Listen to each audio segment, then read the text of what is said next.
Hey, everybody, welcome to another episode of Classes of Mail. My name is Alan Gigax, and I have a special guest today. And I'm so excited. My special guest is Rick Byrne of the Colorado State Association of Letter Carriers. So before I get into your big introduction, just say hello, Rick. Hello, everybody. That's that beautiful voice that I hear on early mornings when I'm trying to get ready for work. So what I love about Rick and what he does and why I wanted him on the podcast so badly is because Rick hosts a weekly Zoom meeting with the Colorado State Association of Letter Carriers called Coffee with Letter Carriers. So, Rick, if you would tell us a little bit about Coffee with Letter Carriers, like what its mission is, how it got started. It got started back in January of 2023, and it was called Coffee with Colsack, which was stood for the Coffee or Colorado State Association of Letter Carriers. And we've morphed it into a different name of Colorado or Coffee with Letter Carriers, and sort of detached it from the state association. But it's the same mission. The mission is to get out there to where the carriers are and do what we can to answer questions and, you know, educate as many as possible. Yeah, and I'm obviously right in line with that mission. With Classes of Mail, I have the same exact mission, trying to reach as many people as I can, trying to give them that education. And to have access to somebody in a leadership position to give that education, it's so valuable. And what I would love about it is that for me as a carrier in Las Vegas, I'm still welcome to come on and to learn from you because ultimately carrying the mail is largely the same everywhere you are. The M39 is the same, the M41 is the same. And so the education that you guys offer on that the Zoom meeting is fantastic. So first of all, thank you very much for that, and thank you from a mission standpoint for what you're doing to reach out and educate carriers where they are. You know, you've said in a previous podcast that not everybody can make it to the branch meetings. And it's something that I hear in other postal podcasts as well, like Delivering Solidarity out of Youngstown, Ohio, where if you can't get to your branch meeting, we can still bring the branch meeting to you.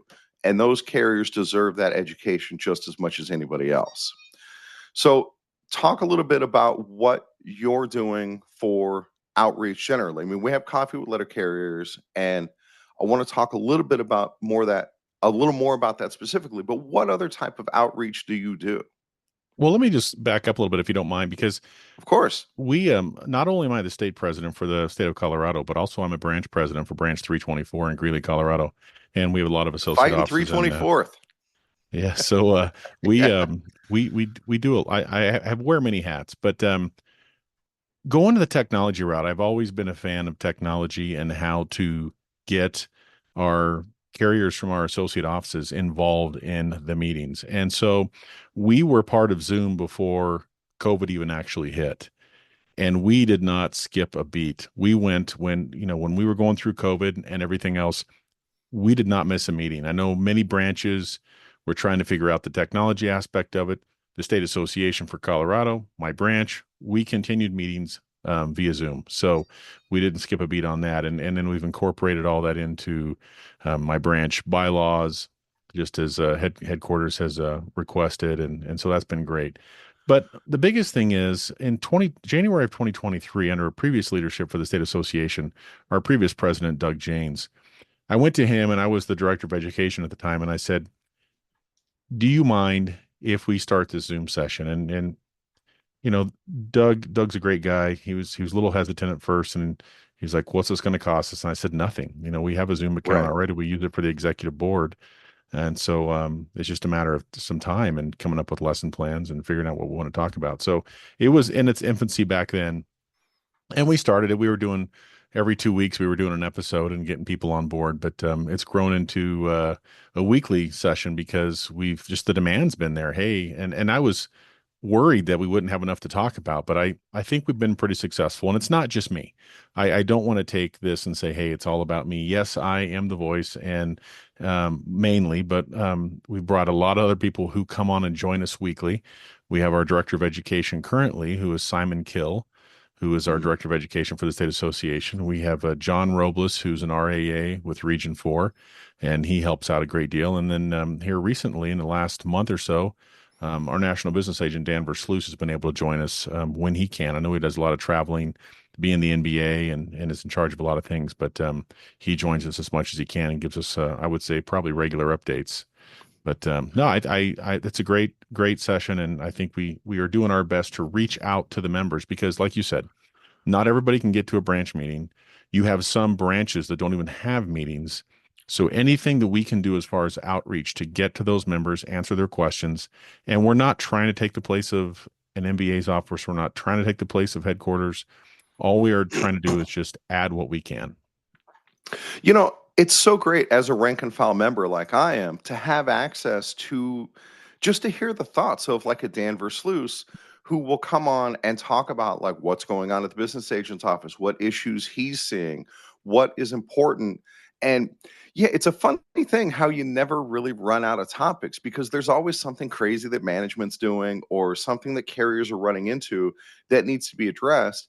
And then you add on top of that your work with the letter carrier political fund and getting people organized in that way. Let's go ahead and transition to that. So, as a state association, as I understand it, that's more of a political action body.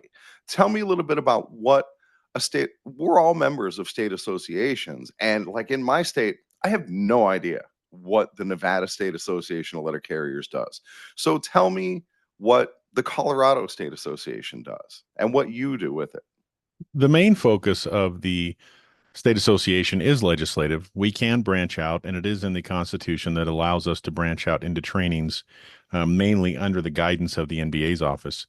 But that is what the director of education does, and Simon's involved in that. But mainly, we're focused on legislation is our main focus with our LCCLs. We have them for every district throughout the state, and the LCCL. And for some of you that may not know, is a letter carrier congressional liaison. So you should have one for every congressional district in your state. So not only am I the state president, but I'm also we call them LICLs for short, but I'm a LICL for CD4 in Northern Colorado. And I just attended a dinner Friday night, not really a dinner, but a social for a couple of our Congresswoman Pedersen and Carabeo. So, it's one of those things that we have to go out and we not have to go out, but we want to go out and show our support for legislators who support letter carriers. And that's the Yeah, key it's is important. go ahead. Yeah, absolutely. It's an important part of what we do as the NALC because a lot of people don't realize like how much of our job is guided by legislation or how much of the way the post office runs is affected by what happens on Capitol Hill. It goes from the really obvious aspect of like who is the postmaster general because that's a political appointment, but then there's legislation that's critically important to what letter carriers do, more so than there might be in other businesses. Talk a little bit about some important legislation that's on the floor or that's in process. Well, right now, the biggest push that we're working with is HR 82 and the discharge petition. I just talked to Congresswoman Pedersen and Caraveo the other night at their event, and they both have already signed on to the discharge petition, which is going to get HR 82 to the floor, hopefully. We've already reached 300, I believe, last time I checked, 329 co-sponsors for that legislation, and it should go to the floor for a vote after it hits 299, but Is it that the hasn't. Protect Our Letter Carriers Act? No, that HR Okay. 82 is separate. I'm going to pull that up here real quick, but HR Okay. 82 is let me pull it up here.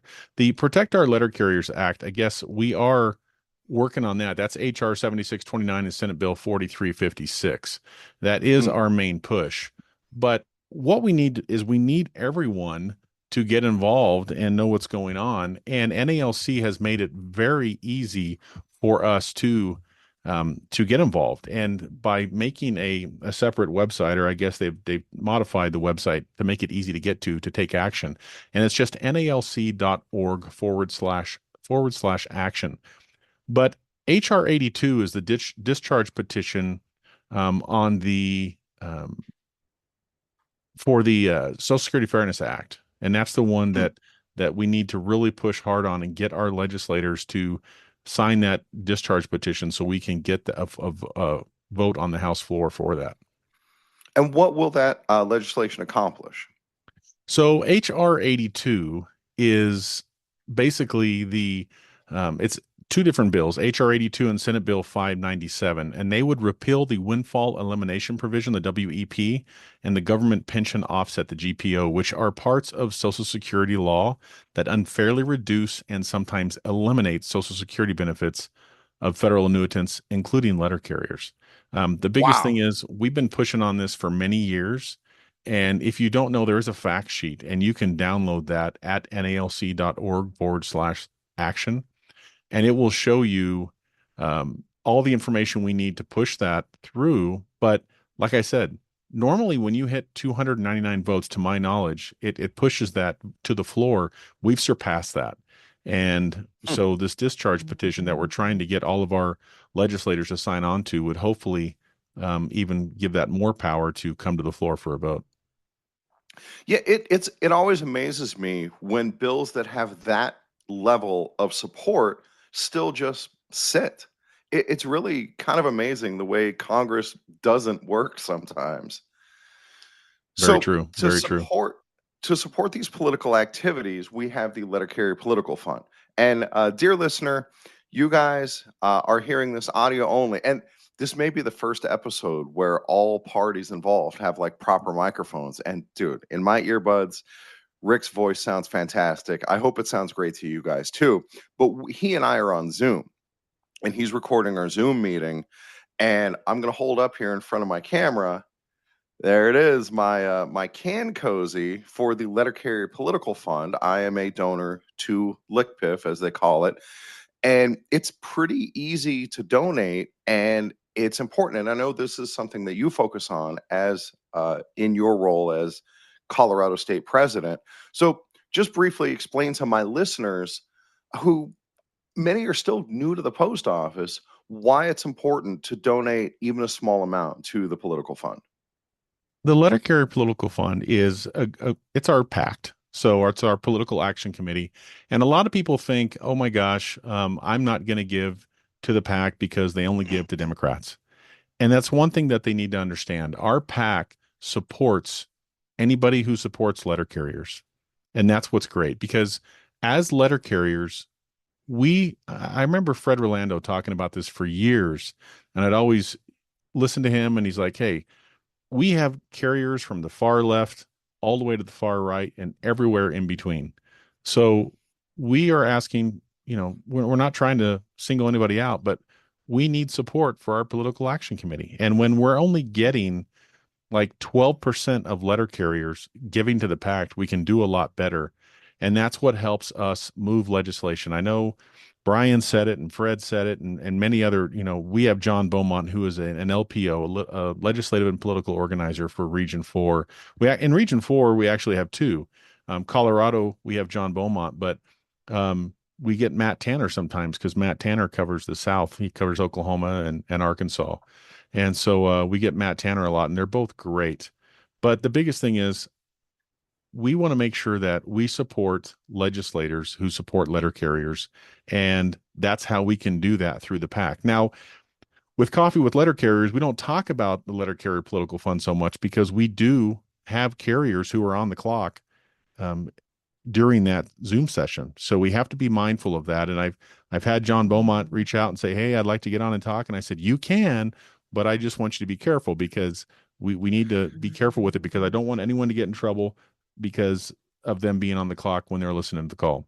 But if you don't know much about it, please check it out. Ask at your branch meetings. You can also reach out to anybody in the Colorado State Association of Letter Carriers. We do have a website. It is cosalc.org, and that stands for Colorado State Association of Letter Carriers. And so, I Yeah. mean, check that out, and or go to nalc.org and just ask to see who your legislative political organizer is. And but I would encourage everyone to just give something. If you can give $1 a pay period or $5 a pay period, it will really go a long way. All right, now you've you've made notice of the elephant in the room, and I have to address it. You have the website, Colorado State COSALC, but you pronounce it Colsac, COLSAC. What's up with that? Maybe that's how it comes out, but I don't really mean to call it coal sack. But yeah, I guess you could say it's co-salk or however. Yeah, No, it just that's what I've done, and I'm not, it but pronounces much better as Colsac. it does. And the So coal sounds like Colorado. So I explained to my listeners a couple episodes ago when I was talking about you that think of it like Brett Favre, that it's not spelled Favre, but it's pronounced Favre. I like that. I like Yeah. that. No, Yeah. the Same biggest, I sort of mean, thing. we've had the domain for quite a while. We've had it for many, many Uh, years. And to go back and change everything to COLSA, it wouldn't make sense and it would just mess with people's minds. yeah. So yeah, Yeah. I think it's okay. It's something I can live with. I won't lose sleep Okay, over it. cool. Yeah, there you go. Yeah, I've only lost a little bit of sleep over, but I got those kind of problems. Okay. All right. So now that that's covered, what is the current status of your podcast? Things are going well. And oh, you mean when I mentioned that we might What? bring it to a podcast? Well, yeah. So, like, you had Bipartisan Buzz, which I've recommended on. Okay. Yeah, and then there's now is Coffee Letter with Letter Carriers now released as a podcast, or what? What's the status of that stuff right now? So let me start with Bipartisan Buzz. So I Okay. started with the Bipartisan Buzz and reached out to Brian Renfro and said, "Hey, do you have any problems with me doing a podcast?" And he said no. And actually, he was on one of the episodes, and I'm Oh, we're trying going to to get talk those. about that. Yeah, no, I'm trying to get those back up because I was ran into an issue and trying to get coffee with letter carriers on a podcast, and we only have one subscription you can only do so much with that I got. So but no, it's been great, but I hit a wall personally with some stuff going on and just haven't had many episodes up, but I'm trying to get it back up and going, but there's at some times, especially with the state association talking legislation, there's only so much you can talk about legislation. And Yeah. so I'm trying to get that going back, and I'm going to get some more guests on, try to get the LPOs, Matt Tanner and John Beaumont back on if I can, bring some other guests on board. But again, the Bipartisan Buzz is only um, with the state association and will mainly be focused on legislation. I know we've talked about, we had a Colorado hero out of Boulder, Colorado, who was recognized nationally, and so we did an episode and briefly talked about him, and his name escapes me at the moment, but he saved someone's life in the lobby of the post office. Car smashed through, and he got out there and applied a tourniquet and just did a great job on saving that gentleman's life. But Yeah, I heard no, about that's the that. That main was a hell of a focus. story. Yeah. Right. Now Yeah, the that's uh, cool. the Okay. coffee with letter Yes. carriers. I thought about trying to, and I talked to some others who were involved because, like I said, this is not about me. I'm not trying to get recognition on it. There's several of us that sat down, union activists here in Colorado, and said, "Hey, we want to we revamped it, changed the name, and there's several of us that work with this to make it happen." And we talked about doing a podcast. I ran by some other people who have great podcasts out there. I talked to Casey Ritchie. He's in Yep. branch Branch 458 out of 458. Oklahoma Yep. City. Yep. And talk to Hey, him. guys, I got to interrupt because I was listening to his episode this morning while I was out running errands, and they gave a shout out to the Classes of Mail podcast. It was, dude, it made my morning. That was That's so cool awesome. because the work they're doing down there with education, with getting carriers, informed and empowered, just like what you're doing, what I'm trying to do. It's so great to have that community of support. Well, and it's teamwork. It takes Yeah. all of us to come together Yes. because we're not talking about the same thing. And delivery can be everything. I mean, we all have different mindsets. And so it's a great thing that we can work together to help educate because not everybody has time to listen to every podcast out there. But whatever we can do to reach out and give our share is a great thing. But I talked to a Yep. few people and I decided, well, I should say we decided against doing the Coffee with Letter Carriers of the podcast. I don't want to record the Zoom sessions and then play them back. And I thought about doing a podcast later on based off of what was covered in the Zoom sessions because you've been on those and you know that sometimes some people on those can be very passionate on their discussion and what's going on. So, Definitely. yeah. So I don't want to record that. I just don't feel that's fair. my biggest thing is, and trying to find the time to go back and cover what was discussed, I don't think I would do it justice. So Mhm. one thing that we do with the Coffee with Letter Carriers Zoom session is we send out a newsletter every day after each session called The The Grind. grind, Yep. yes. Yep. And as you know, it's coffee related. So Right. we send that out to everybody who is involved, and they get PDF uploads that we put in the email, links, anything else that we can think of. So that way they can be involved and get that information. Print that off directly. And it's stuff that you can hand out on the workroom floor to your fellow sisters and brothers and help educate them. Yeah, it's a great resource. And some of the stuff that you do wouldn't go over to audio very smoothly, like your danger zone segment. Talk a little bit about how you set that up, what kind of time goes into it, and what it is. The danger zone segment, basically, we usually do that about halfway through the session. And the thought process on that was just to show, I mean, we see them on Facebook all the time, these videos that, you don't want to do this. Or sometimes it's, the person at the moment, it was a little scary, but it's funny to look at later on. But Yeah. what not to do, what to be mindful of. A lot of them, it started out with just I do at least one video, if not two videos every week, and just show what not to do is how it started. Because you see carriers who are in their uniform, in their LLV or their ProMaster, doing a TikTok video, and it's like, guys, this can get you fired. So a lot of this was just like be awareness, be mindful of this.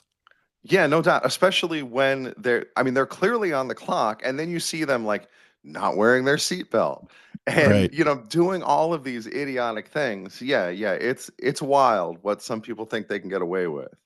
Yeah. Exactly. And so that's what it started out with. And then it's branched out into other things. I've used news segments. We've had Mhm. letter carriers involved in vehicle accidents, and they've come out of it luckily unharmed. And but I mean, you see an LLV flip and turn and that kind of stuff, and it's caught on a home video camera. So little things like that, just to bring awareness. And I try to just educate on that to say, hey, this is something that and sometimes we'll break it down on what happened that we can see and what could Right. have been prevented. So, and we've also had, like you talked about earlier, the enough is enough. We've had some videos of carriers getting robbed on camera, so we've used those as well. And so I try to make them lighthearted to where it's just a good video to watch and breaks up the what we're talking about. Yeah, it does break the monotony of it, and it's educational, and it gives a different angle on what you're trying to educate. I always used to do that when I was in the Carrier Academy, is I would bring in very similar videos to that. Like there's video where carriers doing out the window delivery, and the truck veers to the right a little bit, hits the curb, bounces off the curb, and the carrier goes rolling out of the truck. And then the truck comes around, almost runs over the carrier, and then crashes into a tree in somebody's driveway. And I would show this video, and people laugh, and oh my God, because then, of course, the carrier goes and, like, looks around and tries to pull the truck out of the off the tree. Exactly. And so it's fun and it breaks it up. But then we also talk about, like, why is this carrier not wearing their seatbelt? Why, the things that happened in this video, what led to that? And it comes from management pressing people to make times, people being lazy and taking shortcuts. And it lets us get into all these other topics that are important for carriers to understand about doing the job in a responsible and sustainable way. And hopefully break the bad habits that have been learned over time. Yeah, yeah, that's exactly right. Okay, so with your podcast, Bipartisan Buzz, you mentioned already that you got Brian Renfro on your podcast. That what a coup! That's so amazing. How'd you make that happen? Well, I mean, I've known Brian for many years, and it was just a simple email. And I just said, hey, I want to kick off 2024 with our podcast, and asked if we could if he could make time in his busy schedule to be on with us. And he said, sure, just let me know when and where, and we'll figure something out. And so we did it over Zoom, very similar to Mhm, this. Um, but no, I really appreciated him coming on. And mainly, we were talking legislative topics and everything else. He did dabble a mhm. little bit into contract stuff, but at the time, we were still early in the process as far as hadn't picked an arbitrator and all Hmm. that, and we're still in the early stages of all that. But mostly it was legislative, and then the generic topics that were happening across the country. But no, I appreciated him being Yeah, on. yeah, that's really cool. That's definitely a score. And I assume that had to have been your most downloaded episode. I don't know. Maybe I'll have to go Uh-huh. back and check, but I don't really pay attention to that, to be honest. I Uh-huh. I look and see, and it's like, okay, we had a few people download this last week, but I don't Hmm. hang on that, and I just want to put the information out there, and hopefully somebody gets something out of it, and Hmm. go from there. So Well, I can tell you as one of your listeners, I got stuff out of it and I've learned from it. And let me cover this. If my listeners want to be part of Coffee with Letter Carriers, or if they want to get involved in what you're doing, maybe they're in your region, how do they do that? it is super simple. All you have to do is send us an email, and the email address is educate@coffeewithlettercarriers.org. Um, just send us an email. What we'll do is we'll add you to the list, and we'll send you out the link. We do this at 7 o'clock every Thursday morning, and it's Mountain Time.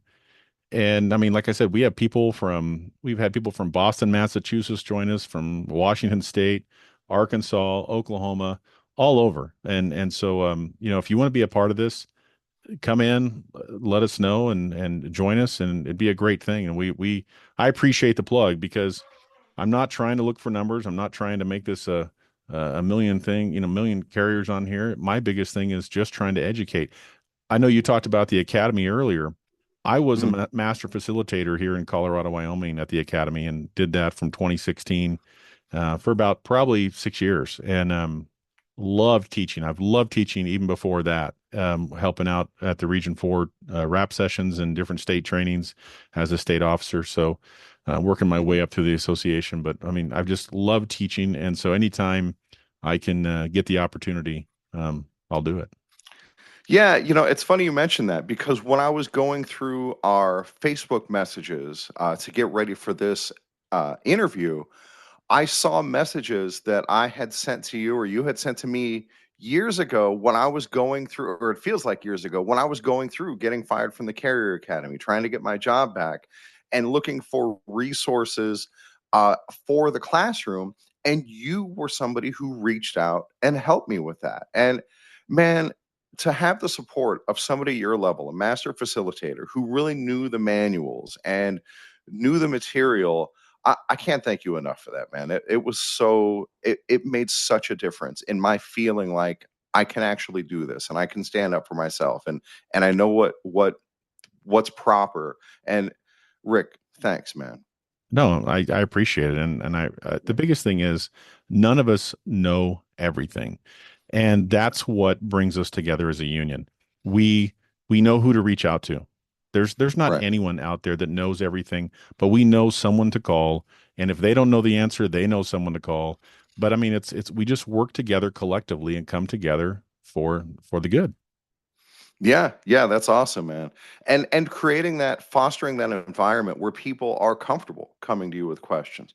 Every day at my station, I give a stand-up talk and to empower, to educate, the same kind of stuff that I'm doing on the postal stand-up, which is another podcast that I've started. Oh, nice. And yeah, and it's just 5 minutes, 3 times a week, and it goes over like these really basic topics, and sometimes it's inspirational or whatever. So anyway, um, I gave a talk the other day that I said, every time you guys call me, the first sentence out of your mouth is always, "Hey, Alan, I'm sorry to bother you." And I try to set them straight. I'm like, guys, that's why I took this position. I want you to come to me when you have these questions, when you have these issues. That's what I'm here for. That's what your union is here for. So don't feel like you're putting me out by calling me. You're giving me something to do that I love to do and that I'm passionate about.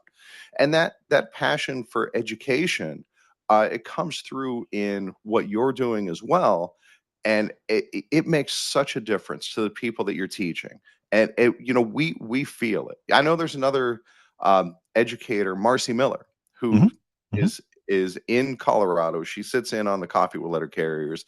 And I had an interview with her on this podcast as well. And it was just fantastic to have that shared passion, that shared love, that shared experience. It's great stuff. So, do you have a background in education? I do not. Huh. I just started teaching, learning more about this as a union advocate, working my way up through the branch, and then Mhm. took on those roles in the state association as the director of education, as the vice president, and now president. But I don't know. I don't know what started that, but I just have a heart for teaching. But I did not know no educational background at all. Well, certainly having a clear and understandable voice helps with that. It helps to be understood. So it's a place to start. But yeah, man, you're doing gangbusters. So speaking of these positions, um, now that you have this leadership position, you wear all these different hats. What do you do personally to stay connected to what's happening on the workroom floor? I go on the workroom floor as much as I can. We have several associate offices that I go out to Fort Morgan, which is probably a good hour away, and then we have our farthest office is about an hour and 45 minutes away from where I'm at. So we have a lot of our two larger offices in Greeley. I was just on the workroom floor couple of weeks ago for a retirement celebration for one of our carriers.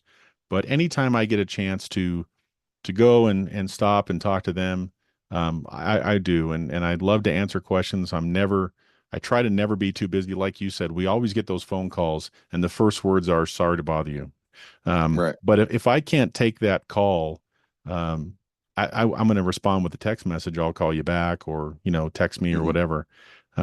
But I had a very similar thing happen to me the other night. I had a carrier who called and said it was urgent, and this carrier, when he calls, or he usually doesn't call, he just sends a text message and says, "Call me when you can." But he said, "It's urgent. I need you to call me." So I called him, and he had just got emergency placed that night. Oh. And so we talked it through. And again, he just got emergency placed by management, and Mhm. he's apologizing for calling me. It's like Oh my not a God. problem. Yeah, if We'll ever get there were a reason to call. right. Yeah, Yeah. that's a good reason to call. But no, we Yeah. got through it. He's back at work. I have a great team that I work with in my branch, and again, that's wearing the branch hat. Mhm. But no, and I have a great team at the state level too. Everybody I work with, they're very receptive, and especially to some of my crazy ideas that I want to try to do.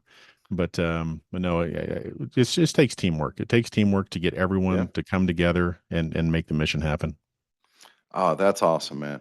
So, that brought me into an where oh yeah. So with these employees in your area, are you guys hiring straight to PTF or is it still CCAs? So mostly we are CCAs. We haven't had Okay. a staffing issue until here recently. We've had Hmm. some CCAs just determine that the job wasn't for them. So we're trying to get, I know one of our associate offices, they had some people quit and then retirees and that kind of stuff. And I'm hoping that we can get them on the list for PTFs. But Hmm. we're using M1968 to bring some carriers in from another location to help with the staffing issues temporarily. It's Um, funny you should mention that because we have two carriers out of my station who are on details in Colorado, or I think one's in Salt Lake and one's in Colorado. And they were in the one in Colorado is in one of the mountain ski towns like Aspen, Aspen or probably. something. Yeah. Mhm. And we kept hearing like they went up in like May. And we kept hearing like, "Oh yeah, he's going to be coming back soon." But then when you're in Aspen in the summer and it's 120 degrees in Vegas, like that carrier's in no hurry to be coming back down to Vegas. Right. Do And they you are really want to go back to still up. Vegas? Can we extend this? No, it's Yeah, yeah, exactly. totally Like don't come understandable. back till October. Right. Right. Right. Yeah, yeah. So how has the turnover been? How has employee retention been? I know it's a nationwide issue. How are things going there, and what do you do to try to help keep people who are quality people? In my local, my main offices and then the AOs, Mhm. we're staffed pretty well. It's just been recently that we've had some people quit, and just for personal reasons. Okay, It hasn't been basically, management's so bad, I'm out of here. It hasn't been anything like that. well, that's good. People just realize that the job's not for them, or we've actually had quite a few transfer. So we have had someone. I just talked to her tonight, and she's transferring, I think, to Michigan or something due to family reasons. And she's been here since the start. She was one of the very beginning TEs that spent 7 years as a TE, and so she's Wow. been through the trenches, and just for family reasons, they're moving away, and so we get Right. these vacancies created, and it just sometimes when it rains, it pours, and you're like, oh my gosh, now we got to get them hired. But our local management, they did a hiring, a job fair a few weeks ago, Mhm. and they're looking at getting, I think, anywhere from 6 to 8 potential new hires on board, and that'll be great. Nice. So we'll just hopefully get them going. My biggest issue right now is getting some OJIs because just trying to get them trained. We have some people who are stepping up and interested, but then to get them trained through the district and everything else is just Mhm. a long process. Hey, Marcy asked this question on a postal Facebook group, and I'll run it by you. Where you are, do trainers get level two pay? Yeah, in my offices, yes, they do. Okay. So Yeah, we I get it know here it's in it's Vegas not as a well. requirement, it's not contractual, but Right. I know my supervisors, I believe in all of my AOs and in Greeley, where our main offices are, um, they all get level or T6 pay, however you want to say it. Right, right. Yeah, yeah. It's something that I've been contemplating pushing to put in our local memorandum the next time that negotiation comes up because it is something exactly as you say that it's not there's nothing codified that you have to pay at level two, nothing that I've seen. And it'd be nice to get something like that in writing. It would be, and we don't have it in our LMOU. Yeah. It's just been a given for all these years. Even before I was president, I've been president of the branch, I think, going on 13 years, and it was just always a given. And management's like, no, we think it's necessary. I mean, one of our previous Oh yeah. postmasters, he would even bring CCAs in for, and I got to give him kudos, but I mean, he's retired now, but he'd bring CCAs in for 7 or 8 shadow days just because he's like, Wow. I don't want them to quit. I want to invest Yep. in them. I want to keep them around. And Yeah.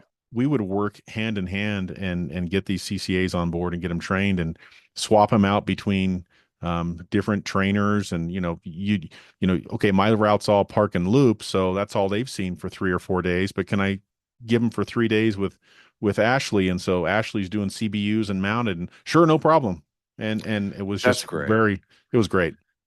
That investment, obviously, it pays for itself and it stops us from throwing money away when we have to lose these new carriers because they're not nurtured, because they're Right. not trained or educated. Yeah, it's an investment.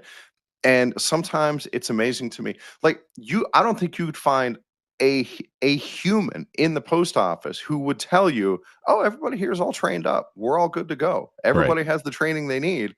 So we all agree that more training is needed. I mean, that's why a podcast like this exists, and that's why it gets downloaded because there is this need, and we're not getting it met from postal management.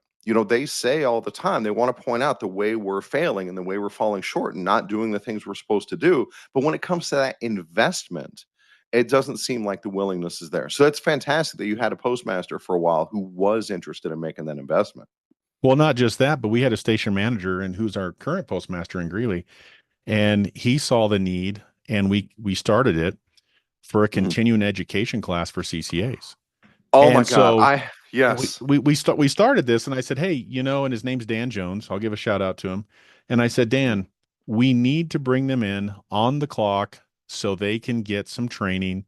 And we started that, and then COVID hit and all this other stuff happened, and it sort of Mhm. I want to get that back going again. But we would have topics like, okay, how do you deliver mail to apartment complexes? What do you do with mail on businesses? And we'd have a different topic, Mhm. but he would bring them in for a half hour every couple weeks, and it was paid training on the clock, and it worked out really, really well. And we had great feedback, especially going over edit books because they don't get edit book training at the academy because they're not dealing with that a Absolutely. whole lot, Yeah. and you get thrown into that. But no, it worked out really well. But we need to get that kicked back going. Yeah, absolutely. Yeah, and I've also pushed for refresher courses Hmm. It could be something that people just get sent to, like if they're struggling, or it could be something that's standardized. But again, even if it's just a 2-hour investment, there are things that carriers obviously like. The litmus test question that I always ask is, what are the 4 classes of mail that can go into the U-boom to be Hmm. shredded? Hmm. And people think, oh, I've been carrying mail for 20 years. And then suddenly they're like, well, ads and, the standard nonprofit marketing bound for no matter. And they don't know it. Well, I know an ad when I see it. You think you do, but that's why we Hmm. have all this, all these problems. And it's just a training issue. And that's one of those things I always encourage, and you've been on the calls with Coffee with Letter Carriers. Mhm. I encourage stewards or those who are willing to step up and communicate to be involved in stand-ups. And I don't mean to speak on management's behalf, but anytime a union leader or a steward or an advocate can stand and say, "Hey, management's going to do a stand-up," and it's like, "Hey, can we add to this if it's a safety issue or an Mhm. accident just happened?" But make sure you don't get into the laser focus of management where they're going to use you or put you in a bad light. Right. But anything you can do to add additional information in a stand up is, I think, is a great thing. Yeah, and when I do my training topics, my educational topics, often it's under the color of, I point over to the supervisor's office where people go for their investigative interviews. And I say, look, as a steward, I'm lazy and I don't want to deal with this stuff. So if I can keep you out of that office, that's my goal. Hmm. And then we never even have to worry about these things. And it's gone pretty well. There's definitely been a marked difference. Like now, almost all of our discipline is just attendance. That's well over half of the grievances that we file as a union is attendance related discipline. What are the big grievances that you run into frequently where you are? Basically, that's the flavor right now is attendance as well. Yeah, I mean, yeah, it's that it it's one of is. those things that we just have to educate carriers because a lot of carriers think, and I don't know why, that if you just bring a doctor's note, you're good. And Mm, it's one of those things. It's like, well, that not necessarily. I mean, you can bring all the doctor's notes you want, but you still need to comply with, the various issues that's going on locally in your office and follow the elm. And I mean, and the different things in the elm and then not, sure. yeah, you just got to follow it and follow Right, instructions and not, some people like to get confrontational. It's like you don't need to get confrontational. Just right. let's just get through the day and figure out what's going on. But and then I always push people too. If you meet the requirements and you can qualify for FMLA, then make Oh sure yeah, you push them into that and EAP and all that if they need help. So yeah. All right. Before we get out of here, I want to get to a fun topic. I am an avid hiker. In my spare time, I run a local hiking group, and next summer, going to Machu Picchu. I'm really excited nice. about that. So whenever I think of Colorado, I picture the mountains and hiking trails and things like that. Any hiking around Greeley? Not in Greeley. Where we're at is about an hour from the mountains. So I mean, I can be in the Are you mountains. east of the mountains where it's like We you're into are. the We are. plains? So, Okay, yep, an gotcha. hour Okay. west, I can be in the mountains pretty much anywhere high enough I want to go up on Tower Road, crossing the highest area. But I am not a hiker. I'm not one of these Yeah. to go out and find a bear and deal with that. So, uh, you'll find me on a lake with a fishing pole. oh, there you That's go. that's not a problem, but I'm not a hiker. Right. Yeah, understandable. Well, I don't have bears to deal with in Nevada. And if I had bears, it might change. Yeah, it might change my attitude a little bit. Like, oh, I've hiked in Yellowstone, and of course, there's grizzly bears up there. Right. And I carry as a letter carrier on a park and loop route, I carry bear spray, or I did for a while when I was on a really bad dog route and I was Okay. getting attacked a lot. Wow. And so, I'm going to Yellowstone. I'm going to bring my bear spray with me. So I'm with a big group, with my hiking group, and we go to Old Faithful. And so I'm going to leave my bear spray on the bus. I mean, I'm going to be with thousands of other people. And we're waiting for the time Old Faithful's supposed to erupt again. And I said, I'm going to go ahead and wander down this boardwalk. And then I'm standing in front of this thermal area, and I look around and I realize, how in the world did I do this? I am by myself. I don't even see another person. And I look down in the thermal feature right next to me, and there is this huge grizzly bear paw print in the mud right next to the trail, and Oh there's my nobody gosh. around me, and I don't have my bear spray. And I hightailed it right back to Old Faithful. That is a sight to see, though. I must say, my wife and I went out there last year for our anniversary, and that Um, is a sight to see. yeah, yeah. Yellowstone is absolutely phenomenal. Yeah. We weren't sure where we were going to go. I was driving Oh, north out of Colorado, and I thought about going to South Dakota, and she's like, I mhm, want to go to Yellowstone. So we just went where the road nice. took us. So it was a Oh, great that's time. fantastic. All right. Well, Rick, thank you so much for coming on. It has been an absolute pleasure to talk to you. And I have so much appreciation for the work that you're doing, for the outreach that you're doing, and even for the political activity. Keep up the good work, man. I really appreciate having you on Classes of Mail. You too, brother, and keep up your great work. I'm following you. So let's Awesome. keep this going, and we'll have to do this again. Sounds good. All right, Rick, take care. You too.